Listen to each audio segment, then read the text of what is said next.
We've got some breaking news we're going to get to now. Jack Smith's election interference case against Donald Trump. Well, the judge in D.C., Tanya Chutkan, just unsealed the special counsel's 165-page redacted motion on presidential immunity. Joining us now, MSNBC legal correspondent Lisa Rubin.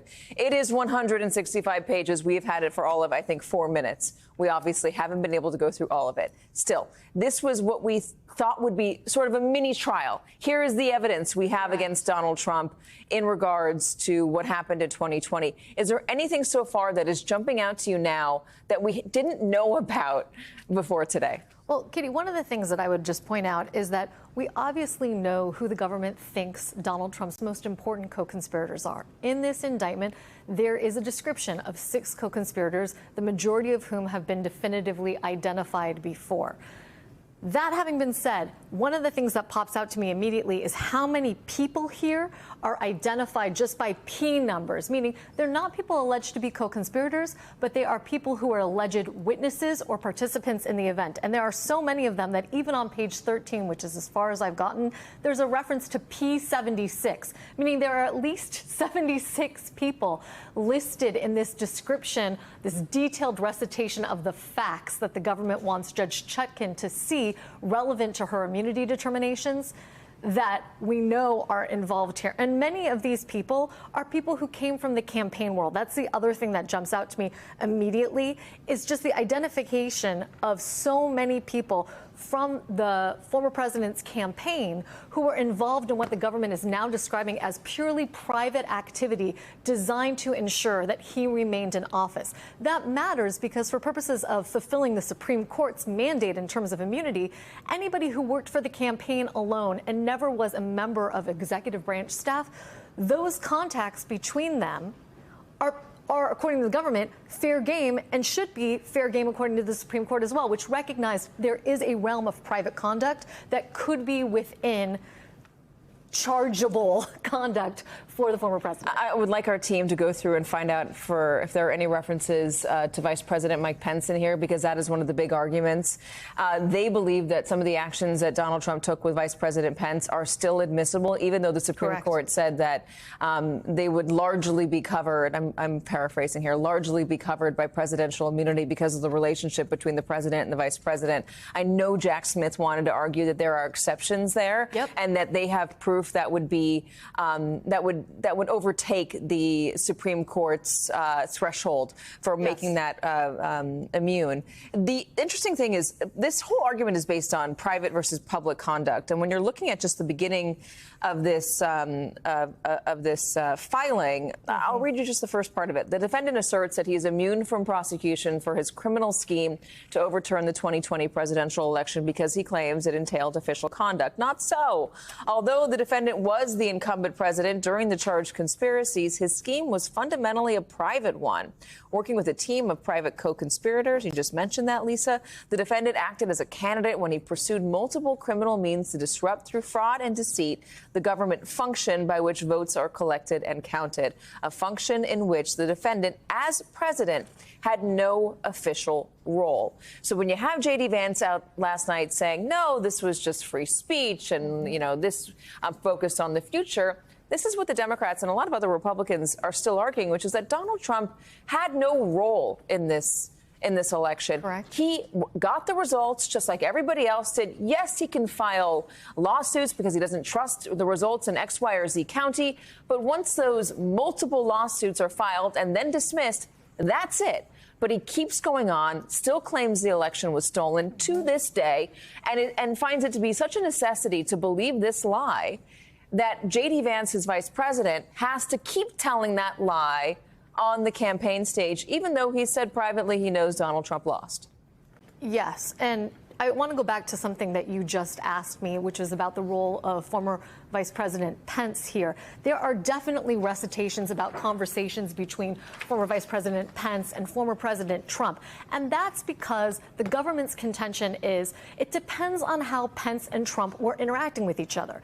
If Pence were behaving, for example, as a core advisor to former President Trump, that's conduct that the Supreme Court would consider immune from prosecution. But if they are having conversations about their status as candidates, or even conversations in which Pence is really acting as the president of the Senate, which is not an executive branch role, and Trump is acting as a candidate, those are fair game. And so you see, for example, starting on pages 12 and 13, bulleted list of conversations between the two of them, starting on November 4th, in which Trump presumably asked or allegedly asked Pence to study up claims of voter fraud in states that they had won together to determine whether they could bring legal challenges, and ending with conversations on December 21st in a private lunch where Pence encouraged Trump, according to the government, again, not to look at the election as a loss, just an intermission. And then there was a private discussion in the Oval Office in which Trump allegedly asked Pence, "What do you think we should do?" Pence said, "After we have exhausted every legal process in the courts in Congress, if we still came up short, you should take a bow." And so also, okay, go finish that thought. I was just going to say, I expect that as these pages continue, that's only page 13 of the brief, that you will see much more detail from the government. And I just want to remind you and our viewers that when the government asked for permission to file this brief in the first place, and they estimated that it would be about 180 pages long, they told Judge Chutkan that they thought roughly half of that would be devoted to a detailed factual proffer. So we're talking about roughly 75 to 80 pages, because the last 30, as I understand it, are basically consumed by detailed footnotes, and we can already see some of them here. Yeah. But roughly 75 to 80 pages of this factual proffer, and I'm only on page 13, as you noted. So I've just done a Pence search on my phone throughout the document, and he's on 44 of the pages so far. And what I find interesting is that they're going through minute by minute the events of that day, and they're talking about what Donald Trump was doing, what Donald Trump was tweeting at the time, but they're also going through media coverage and showing what reporters were doing and who reporters interviewed and what those people were saying. On page 80, for instance, they're talking about Fox News's coverage of the Capitol. About 2:20, video of the crowds on the Capitol lawn and the West Terrace were shown alongside a chyron stating certification vote pause as protests erupt on Capitol Hill. At 2:21, an on-the-street reporter interviewed an individual marching from the Ellipse to the Capitol who claimed to have come to Washington because President Trump, this is a quote, "because President Trump told us we had something big to look forward to, and I believed that Vice President Pence was going to certify the electoral votes and or not certify them, but I guess that's just changed, correct? And it's a very big disappointment. I think there's several 100,000 people here who are very disappointed, but I still believe President Trump has something else left." So you get a number of those interviews where people are mentioning Pence. You also get the "hang Mike Pence" chants that were heard on the Capitol, and you get Donald Trump's tweet. "Mike Pence didn't have the courage to do what should have been done to protect our country and our Constitution, giving states a chance to certify a corrected set of facts, not the fraudulent or inaccurate ones on which they were asked to previously certify. USA demands the truth." When they are trying to overcome that threshold, how do they do that? How does this information help them say that what he was doing with Vice President Pence was not a part of his official acts? Well, I think part of it is to show that, for example, the tweets, right? I want to bring you back to the Supreme Court's ruling for a second, because they say that the president has broad authority to communicate with the American public as the president. But there may be instances where, for example, using his tweets, he really is functioning as a candidate and not as president. They are not backing down from certain of those tweets, as you noted.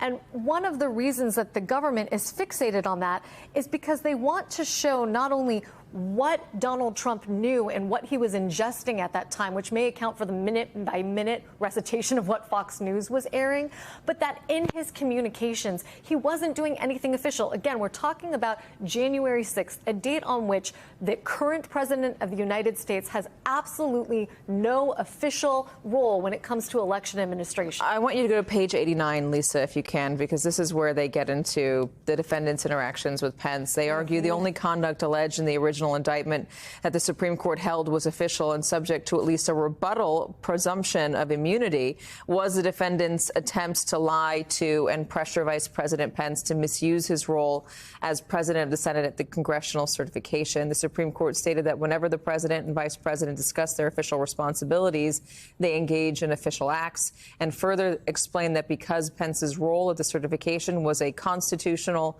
and statutory duty of the vice president, the defendant was at least presumptively immune from prosecution for such conduct.